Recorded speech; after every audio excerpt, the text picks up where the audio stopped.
A night guard looks terrified as he runs frantically through the woods. When he reaches the road, a car accidentally hits him. A police officer named Jamie is sent to investigate the forensic center where the guard had been working. When they check the morgue, they discover that one of the bodies is missing. The body belongs to a 42-year-old woman named Micah, who reportedly died from a heart attack that afternoon.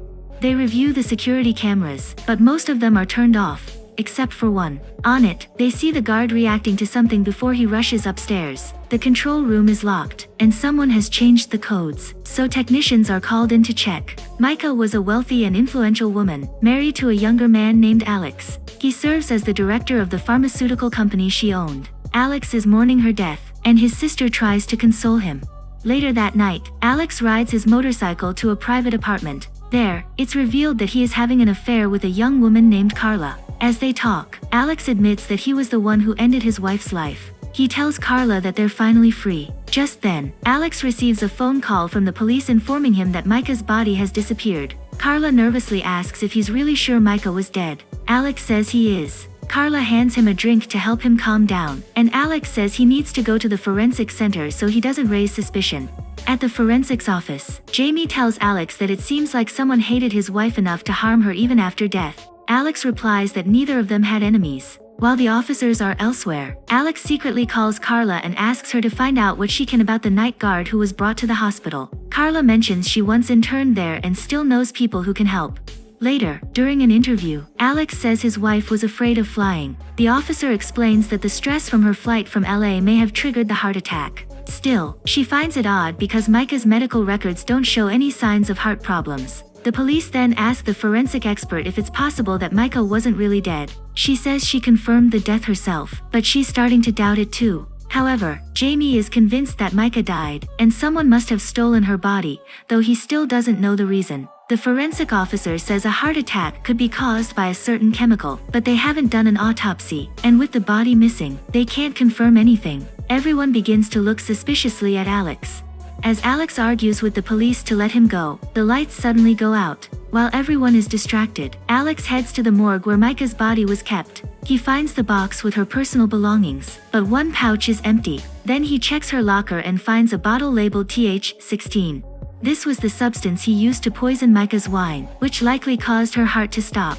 He had given it to her right after she returned from LA. Micah had asked him to spend time with her since they'd been apart for 3 weeks. But Alex refused, saying he had work to do in the lab. Micah reminded him that as the company's director, no one could fire him, except her. She drank the wine, and Alex secretly watched through the mirror to make sure she finished it all.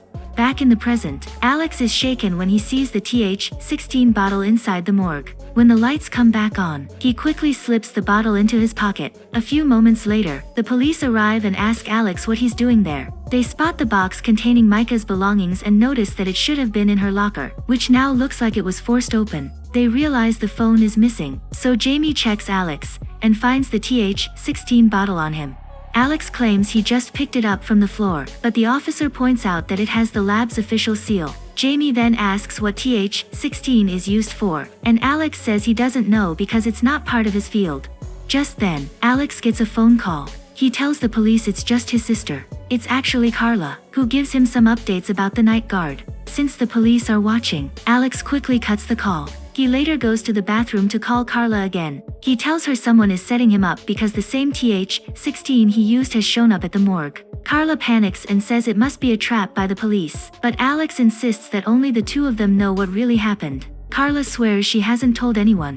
As Alex is about to leave the bathroom, he notices an envelope placed on the window. It's a dinner invitation. On the back, someone wrote a note, "I close my eyes and you're still with me." The dinner invitation is the same one they had missed because Alex didn't come home that night. When Micah asked about it, Alex said something urgent came up at work. But Micah said she called the lab and was told that Alex hadn't been there since the afternoon. Alex made another excuse. Although Micah was clearly suspicious, she let it slide and chose to patch things up with him.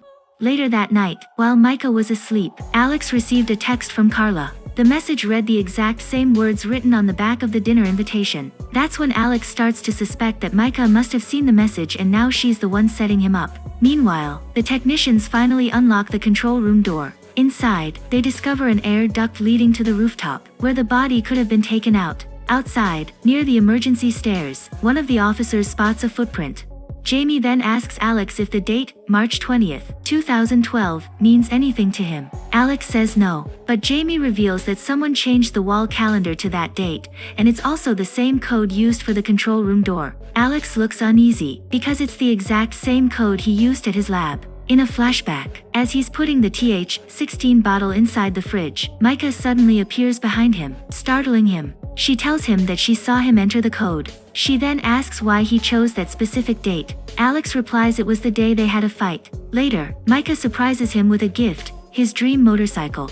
Back at the forensic center, Jamie suggests that Micah's body might have been moved using the service elevator. As they go down to investigate, the elevator suddenly stops. At the same time, the fire alarm and sprinklers go off. They rush toward the exit, but Alex pauses to call Carla. He's convinced that Micah is still alive and trying to frame him. Carla tells him to get out of there immediately. Before he ends the call, Alex whispers "I love you."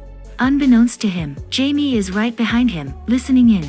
Alex pretends it was just his sister on the line, but Jamie doesn't buy it. He demands to see Alex's phone. However, they find nothing useful. Alex has been calling an unregistered number. Jamie is outside, smoking quietly. His thoughts drift back to years ago. He remembers rushing into the same forensic center. He had just lost his wife. As he looked at her lifeless body that day, he broke down. Though time has passed, the pain still feels raw in his memory. A fellow officer arrives and hands him Micah's expense reports. They also discover something important. TH-16 is a toxin that causes a heart attack 8 hours after intake and leaves no trace behind. Jamie confronts Alex. He accuses him of killing Micah using TH-16, then stealing her body to stop an autopsy from confirming it. Alex denies everything. He says it would make no sense to use an undetectable poison and then take the body. It would only raise suspicion. He also says that keeping the bottle would be foolish if he were guilty.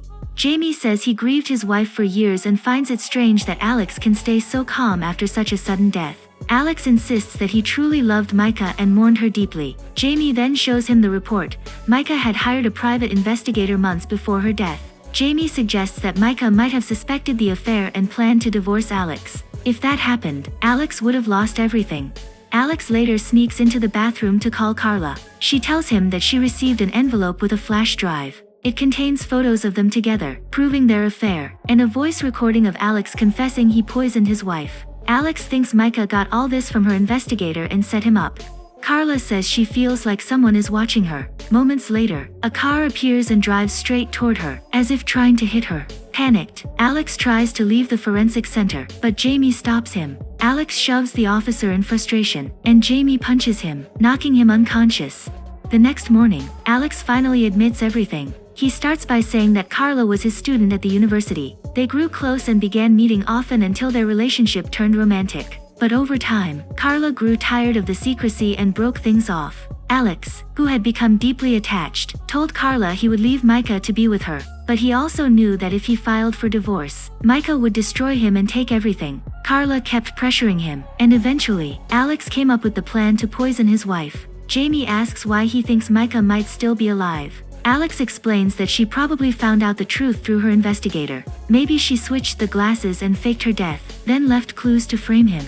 Just then, Jamie gets a call from another officer. They found the blueprints of the morgue at Alex's house. Inside his car, they discovered a ski mask, a shovel, and shoes matching the footprints found at the morgue's emergency exit. In his bedroom, they found an unregistered gun, and it had recently been fired. Another call comes in. The night guard has woken up and told them what happened. That night, when the cameras shut off, the guard went upstairs to check. He saw a body in the elevator. Then, a man wearing a ski mask shot at him, forcing him to flee. The bullets at the scene matched the gun found in Alex's house.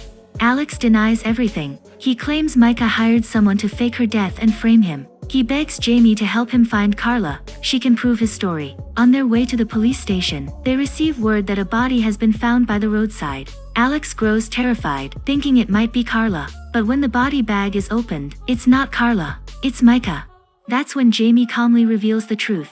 There is no Carla living at the address Alex gave. The apartment has been empty for years. They even checked the university, and no one matching Carla's description has ever studied or worked there. Jamie believes Carla never existed. She was someone he created in his mind to help him go through with his plan. Jamie tells the other officers to clear the road and leave immediately. As he prepares to take Alex into custody, Alex suddenly punches him and makes a run for it. but after just a few steps, Alex stumbles and collapses to the ground. Jamie quickly catches up and kicks him to stop him from moving. Then, Jamie begins to speak. He recalls a painful memory from years ago. He was driving with his wife and daughter when out of nowhere, a speeding car slammed into them. His daughter survived with no injuries, but his wife was badly hurt. The car that hit them didn't stop. It sped off, and Jamie couldn't get the plate number. Years later, his daughter remembered the number. They found out that the car belonged to Alex and Micah. Jamie then shows Alex a picture of his daughter. It's the same woman he knew as Carla, but Jamie tells him her real name is Eva. Eva had been consumed with anger for years, blaming Alex and Micah for her mother's death. So, she came up with a plan: make Alex fall for her completely, and drive him to the point where he would be willing to kill his own wife. Jamie tells him that Micah never hired a private investigator. It was him and his daughter who stole the body and planted all the clues inside the morgue.